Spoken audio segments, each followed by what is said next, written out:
नमस्ते मित्रों। मैं आज बात करूंगा थमेटिक अप्रेसिएशन टेस्ट की। बहुत ही समय का अभाव है अभी मेरे पास। मैं बहुत व्यस्त भी चल रहा हूं और बहुत सारे अपने निजी लाइफ में भी वर्क होता है। तो सारे व्यस्तताओं को देखते हुए मैं बहुत जल्दी में एक शॉर्ट वीडियो ही मतलब एक समझने लायक वीडियो बना रहा हूँ। और एग्ज़ाम के पर्पज़ से, चूँकि आप लोगों का भी एग्ज़ाम है, इंटरनल टेस्ट है, तो उनमें कुछ सहायता मिल सके, इसीलिए खास करके तिलका मंझी भागलपुर विश्वविद्यालय के जो छात्र हैं, पीजी के छात्र हैं, तो उनके लिए यह स्पेशली वीडियो है। आप जो भी सब्सक्राइबर हैं और जो पीजी से जो इसकी आवश्यकता है, वैसे छात्र इसको ज़रूर देखें। ज़्यादा नहीं तो कुछ तो हेल्प आवश्यक ही मिल जाएगी, अवश्य ही मिल जाएगी आप लोगों को। और मैं समय को मतलब कि समय कम रहने के कारण इस तरह के वीडियो मैं डाल रहा हूँ। ये मेरा नोट्स है, थोड़ा पुराना है। और आप अगर कोई नया कंटेंट इसमें जोड़ना चाहें इंटरनेट से, या अपने जो अलग से नोट्स बनाए हैं, या फिर जो लेक्चर क्लास है, तो उनमें उनको भी इंक्लूड कर सकते हैं इसमें। तो एक समझने के लिए आप लोगों को मैं ये वीडियो डाल रहा हूँ, ताकि आप लोग एग्ज़ाम पर्पज़ से कम तैयारी कर लें। ओके, तो आइए शुरू करते हैं थेमेटिक परसेप्शन टेस्ट की। तो ये क्या है? यह एक तरह का प्रोजेक्टिव टेस्ट है, ठीक है ना। तो हम लोग क्या है कि दो प्रकार के मनोविज्ञान में टेस्ट होते हैं, एक होता है सब्जेक्टिव, एक होता है प्रोजेक्टिव। तो सब्जेक्टिव में क्या होता है कि कुछ मार्क करने होते हैं, टिक करने होते हैं या लिखने होते हैं, ठीक है। और कोई क्वेश्चनायर होता है, इस टाइप का होता है, ठीक है। वो होगा सब्जेक्टिव।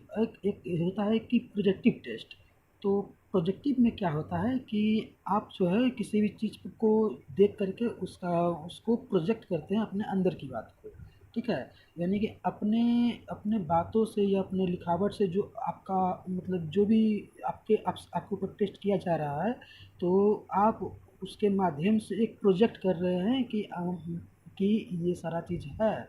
लेकिन क्या है कि इसमें इसमें एक चीज़ और है कि प्रोजेक्टिव टेस्ट क्या है कि आप जो है किसी भी चीज़ को मतलब छिपा करके रखे हैं, ठीक है। और सब्जेक्टिव में के माध्यम से आप उसको नहीं बताना चाह रहे। तो प्रोजेक्टिव में क्या होता है कि वो ऑटोमेटिकली प्रोजेक्ट होता है, वो दिखता है, ठीक है। सिंपल सी बात है कि जो अंदर से बाहर मतलब कि प्रोजेक्ट होता है, ठीक है ना, दिखता है।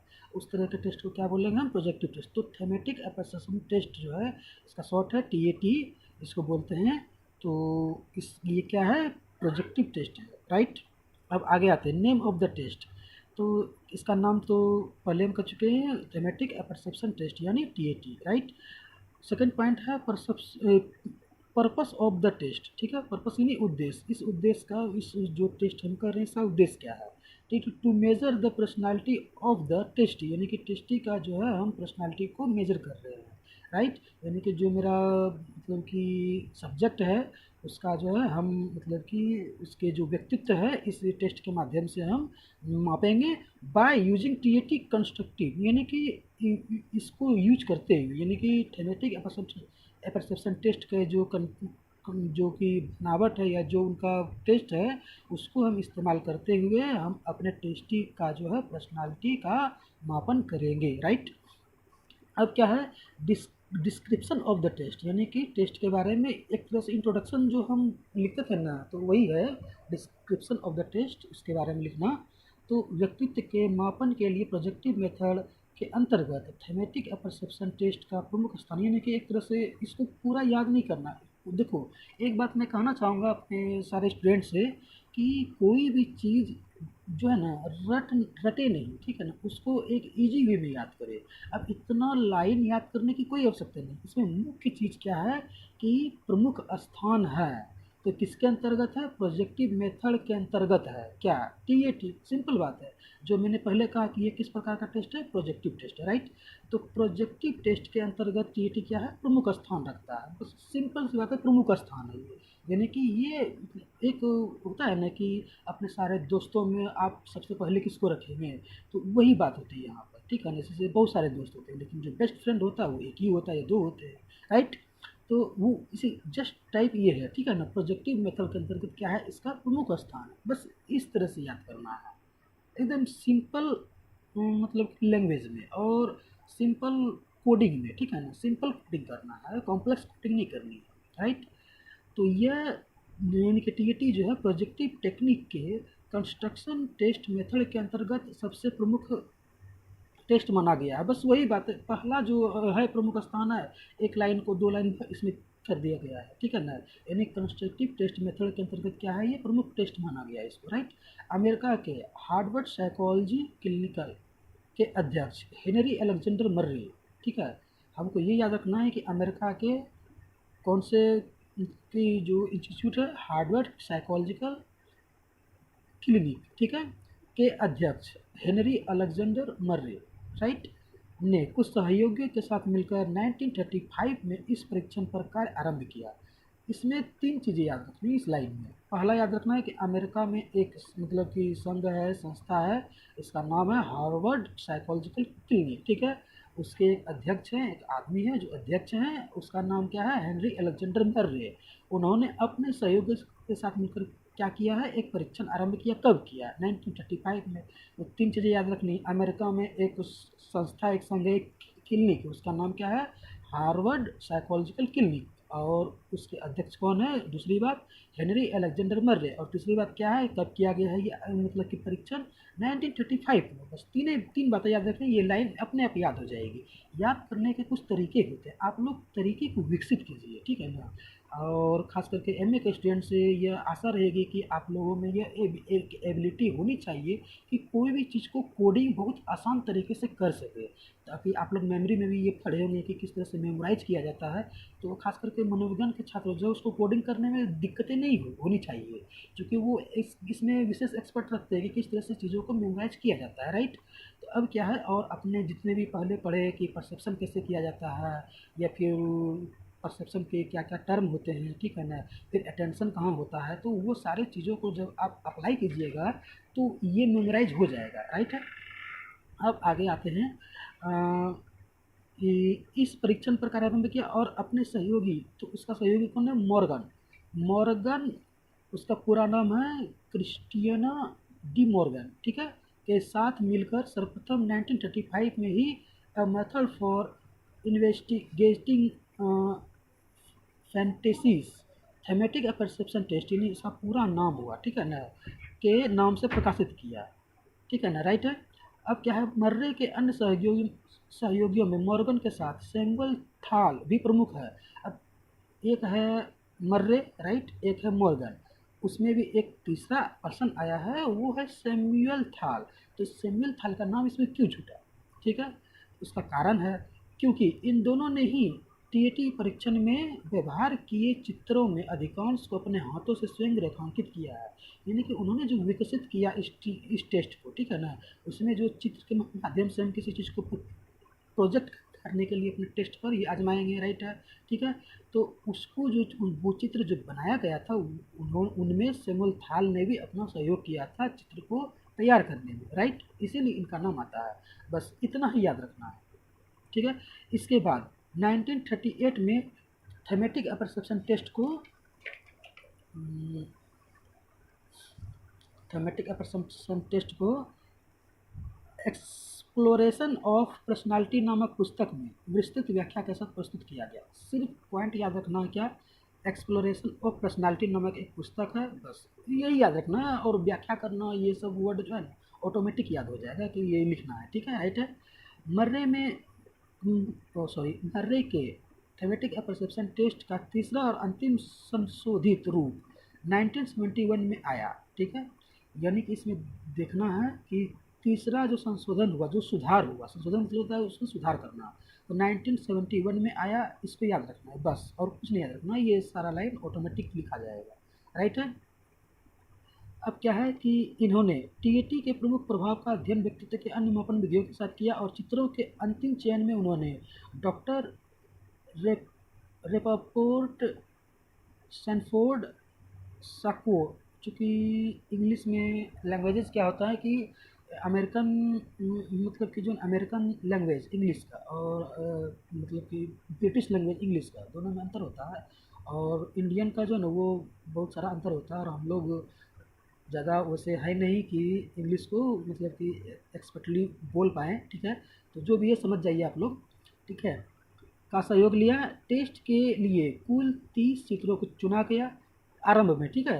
तथा कुल 31 कार्ड यानी 30 चित्र चित्र वाले कार्ड है और एक मतलब कि ब्लैंक कार्ड है, ठीक है, रखे गए। इन सभी कार्ड्स में से यानी कि जो कार्ड है में से 20 कार्ड को ही आयु तथा मतलब कि सेक्स के अनुसार परीक्षण हेतु चुना गया, राइट है।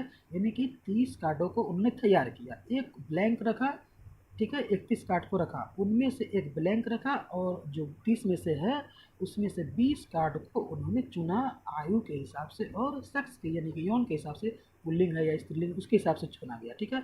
उनमें से कौन कौन से कार्ड है उसका यहाँ पर दिया गया है सत्र एक के कार्ड संख्या, ठीक है, जो 20 कार्ड चुने गए। तो आप यहाँ समझ लीजिए कि ये ज़्यादा कुछ नहीं है, ज़्यादा कॉम्प्लेक्स नहीं है, इसको समझना है। जैसे कि यहाँ पर लिखा गया 1 2, तो कार्ड नंबर 1 2 आप लोग जब करेंगे इस टेस्ट को तो आपके जो प्रयोगशाला प्रभारी है वो देंगे आपको ऐसे कार्ड, ठीक है। तो 1 2 2 नंबर कार्ड उसमें उसमें अंकित रहेगा, कार्ड संख्या जब आप पलटिएगा पीछे या फिर जो कार्ड रहेगा उसके साइड में जो है अब वो लिखा हुआ रहेगा कार्ड नंबर इतना इतना, ठीक है। तो 1 2 3 हुआ बी एम। बी एम का मतलब क्या है यहाँ पर? बी एम का मतलब यहाँ दिया गया है B, B for boy, right है।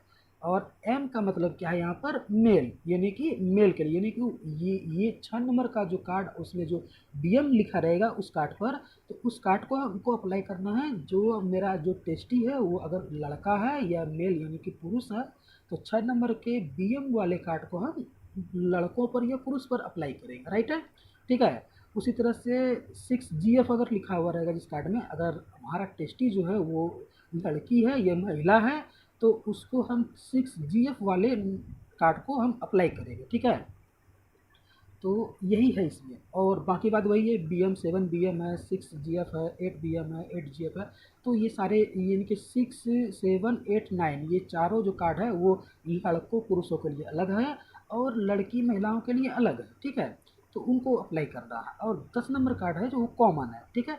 अब सेकेंड सत्र के लिए यानी कि दूसरे सत्र के लिए, सेकेंड सेशन के लिए, तो क्या है कि 11 नंबर है, फिर 12 में फिर मेल है, 12 का फीमेल है, 12 का बॉय और गर्ल, यानी कि बॉय और गर्ल, लड़का और लड़की, या लड़का है या लड़की कम उम्र के, ठीक है ना। अब कम उम्र हम कितना लेंगे तो यहाँ पर साफ लिखा गया है बॉय मतलब 14 साल यानी कि 14 वर्ष, एक ही बात है, से नीचे का बालक, यानी कि जिसकी उम्र 14 वर्ष से नीचे हो वो बॉय में आएगा, ठीक है। और उससे ऊपर जो है हम उसको मेल में रखेंगे।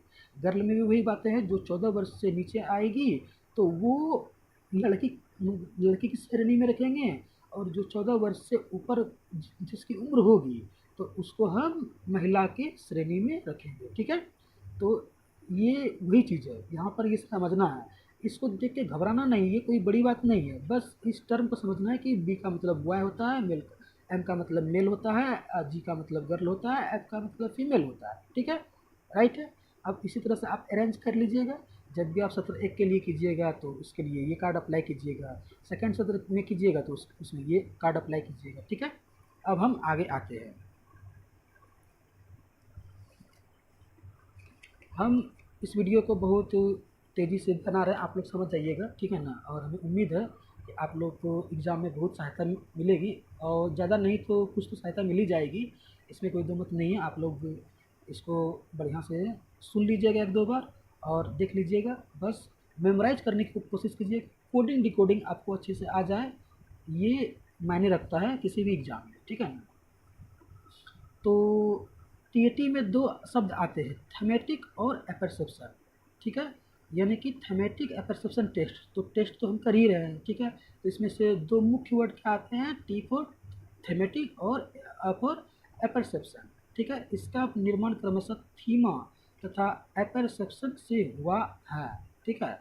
थीमा का शाब्दिक अर्थ विषय वस्तु होता है, यानी कि थीम, है ना, किसी भी चीज़ की का थीम होता है तो वही है थीमा है, ठीक। थीमा का मतलब क्या होता है, विषय वस्तु, राइट है, जिस पर व्यक्ति कुछ सोचता है, या कहता है। अब मान लो कि कुछ भी पेन है, पेपर है, पेंसिल है, तो वो विषय है, वस्तु है, उस पर कुछ तो कहेगा भाई, ये पेन क्या है, नहीं है, पेन है तो पेन का क्या कार्य है, ठीक है, राइट है। परंतु मर्रे ने इसे नए रूप से व्याख्या करते हुए कहा है कि थीमा का तात्पर्य उन प्रेरणाओं और आंतरिक शक्तियों से है जिनके प्रभाव से व्यक्ति उन विषयों को सोचता है जो चित्र दिखने के बाद उनके मन में उत्पन्न होते हैं।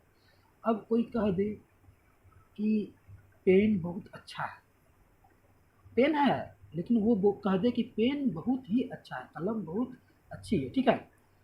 अब वो अच्छी शब्द जो आया तो वो क्या हुआ, उसके मन में उत्पन्न हुआ।